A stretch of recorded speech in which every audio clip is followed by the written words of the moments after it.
The fake martial arts and extended Bushido-verse are some of my favourite videos to make. And not just because you've got pudgy idiots doing stuff like this.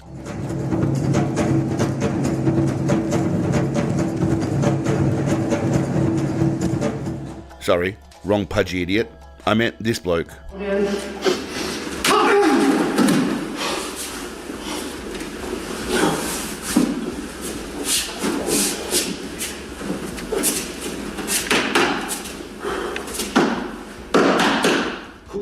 During my in-depth and thorough research that I do for everything, I often stumble across martial arts footage that I should not have access to. Today, I stumbled across a lot of top-secret martial arts footage from various Steven Seagal schools of Bushido.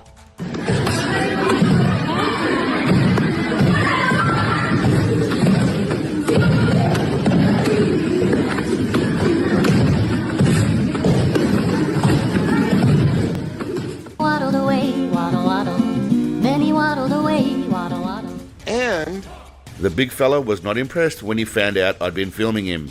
Does he have to be filming now? Sometimes I come across vintage archival footage, like this unseen clip of our big Papa Seagal and JCVD training together as martial arts prodigies. Notice Jean-Claude Van Damme doing the splits, and Seagal dropping his fake weights and coming over and doing what he does best, assaulting people when they can't fight back. Now, how do I know it's Seagal, you ask? Well, because of the arrogant, in-your-face trash talking that took place. Plus, the fact that this kid gives off annoying little turd knuckle vibes like a certain rotund warrior.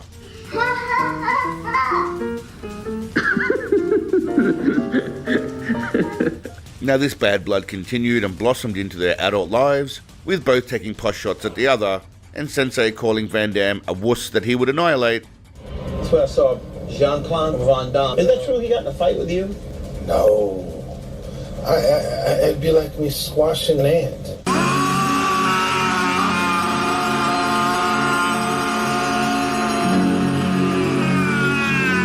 And Van Damme passively aggressively calling Seagal a tubby bitch. I think Steven Seagal has such a good presence. Well, there's a rumor. And there's a rumor, okay. And he should lose some weight, which is not that difficult. And I think he's got lots of charisma. I would love to see a Steven Seagal in part 3. He should lose some weight. So no, joke on the side. Yeah. So he can be a little more fast. He's put on the pound. Yeah. I think it's outrageous. I think it's a joke. It's disgusting. Now it's obvious that Van Damme is just jealous of Seagal's athletic prowess and genetics. I also found footage of Big Daddy as a teenager going head-to-head with a one Charles Chuck Norris. As you'd expect, it's a swift fight as Seagal dispatches of himself with ease. Nobody beats Seagal but Seagal.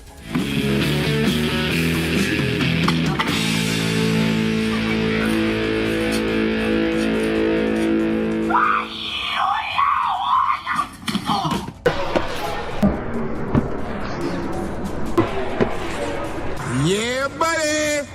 Lightweight! Now that's all cute and stuff, but we're here for the idiots. The nutbags that think this sort of training is good for anything other than turning you into Simple Jack. You make me happy.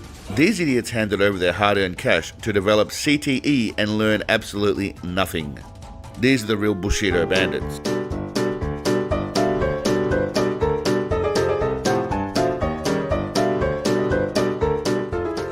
You see, the people that wholeheartedly believe the shit that they're spinning, these are my true heroes, my true favourites. Like a classic Bushido legend, Snake Eagle Fella.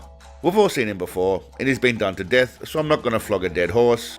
Well, not this dead horse, but who am I to comment on his little band of toy boys that he plays around with behind closed doors in his dungeon? I mean his garage. I mean his dojo. Sorry, his dojo. I'm interested in Snake Eagle Warrior, the man, not the unstoppable martial arts weapon.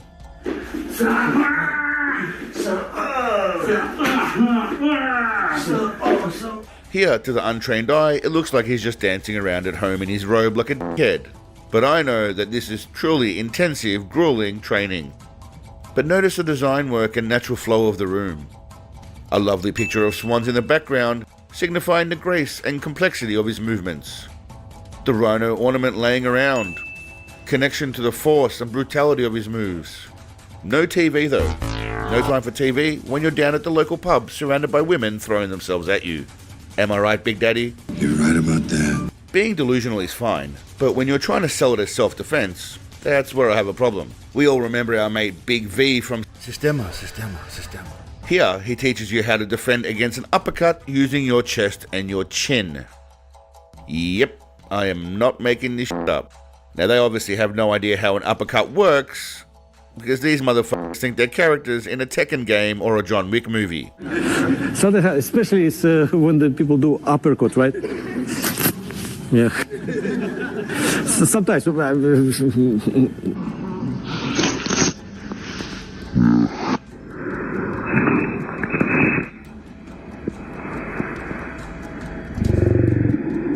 See, at least this bloke displays his bullshit move in real time, so we can see how useful it would be. Now, Natalie, I got a really tough choke on you. What are you gonna do? It's so tight right now, your grip, I cannot even think straight, Brian. You're gonna sink your chin right into the meat of my arm, right where all those tendons and pressure points are.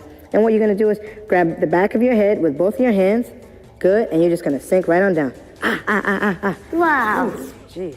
Now, can we all just stop for a moment and realize that unless a chick is trained to defend this, she's getting ragdolled and slammed 9 out of 10 times. And even if she's trained, it's still no guarantee a bloke couldn't put you to sleep with sheer force. That's just the reality, especially if there's a size difference. That hurts. Very tough. No problem. That will allow you to escape. Now let's see the severe chokehold in real time. Here we go.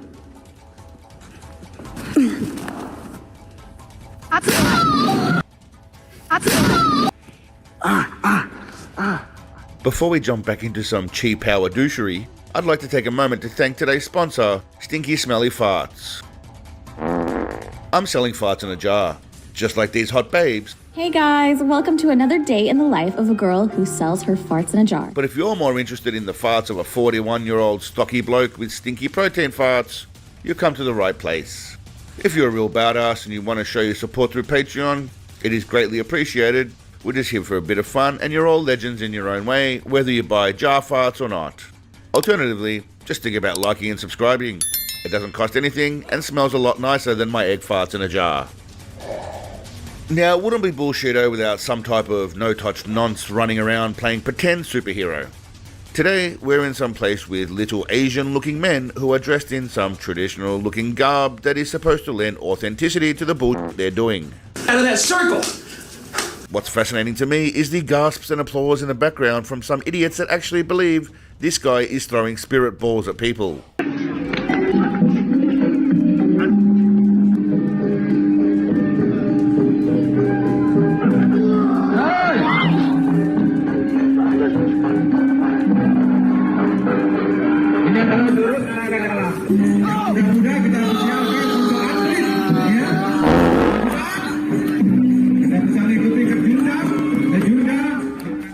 So nobody behind them has died or suffered, so I can only assume that they've all had their toes pointing in the right direction and tongues placed appropriately because, well, we all know that stops the chi bullshit. I know I have chi energy.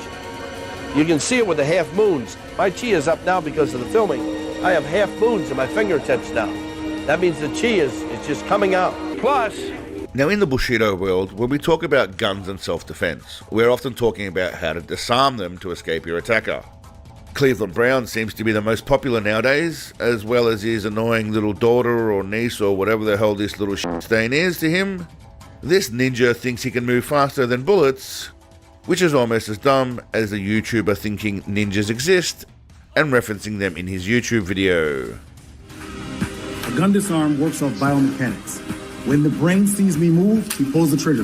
That's 2,000ths of a second. When his brain tells him to pull the trigger, that's 2,000ths of a second. It only takes me 1,000th of a second for me to move what's in front of the gun. Therefore, the bullet's always going to pass by. His Indian counterpart, Vishnu, shows you how to easily disarm someone with a revolver. Not a problem. Well, guess what, Hardeep? You're about to get a reality check.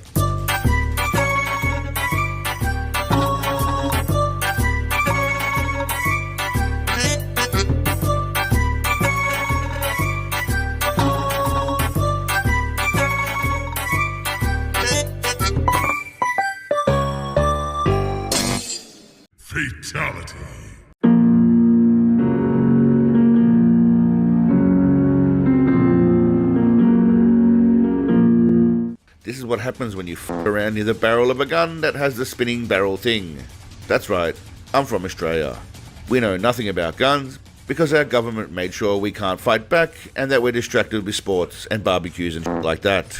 Bread and butter for him, and they are delicious, are delicious, are delicious. Now we're going to finish our gun segment on this bloke for no other reason than he thinks he's a character in f***ing Halo or Splinter Cell, and I for one think it's marvellous. I'm not sure if any of these moves actually mean shit. He looks like he's just swinging a gun in multiple directions, but it looks badass, and I love it.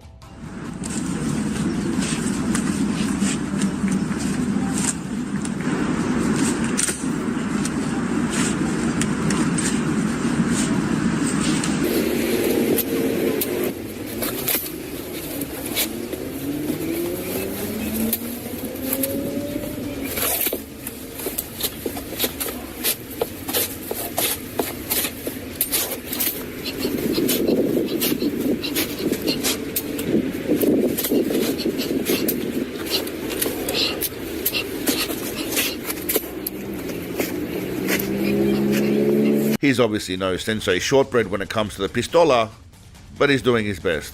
I'm trying to pass down some of the secrets that have made me a master shooter. I want to finish my second installment of the Bushido Bandits with these hilarious bastards taking the piss out of pretty much every idiot in this video.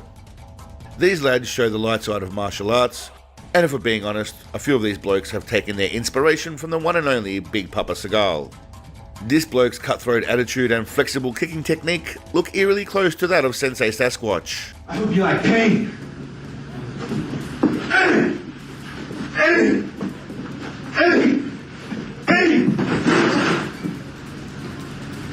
You okay? No, I'm good. Now this black dude has nothing to do with Seagal, but I found his whole skit fucking hilarious and the most authentic. Seagal would have been proud of his African American brother.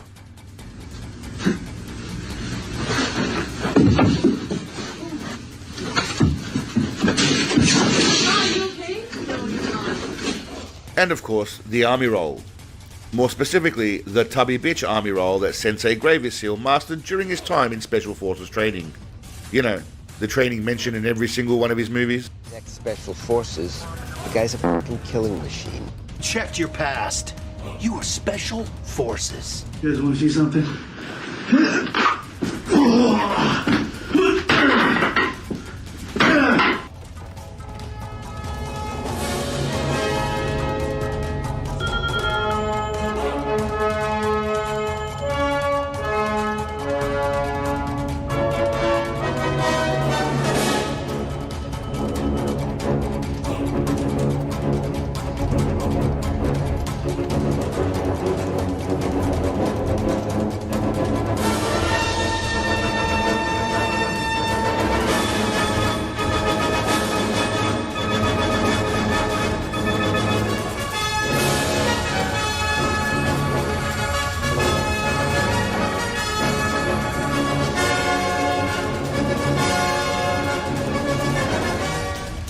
Now, just a short little video today, my friends, but I'll be back very soon with a Big Papa movie review. Then we're back with some more Bullshido, as well as another look at an extreme sport that you've probably never heard of. It's not quite extreme ironing, which you can watch here, but it's pretty damn badass. Until then, my friends, don't let anyone repeatedly punch you and call it training. Definitely don't buy any farts in a jar, but above all, stay awesome. Peace, legends.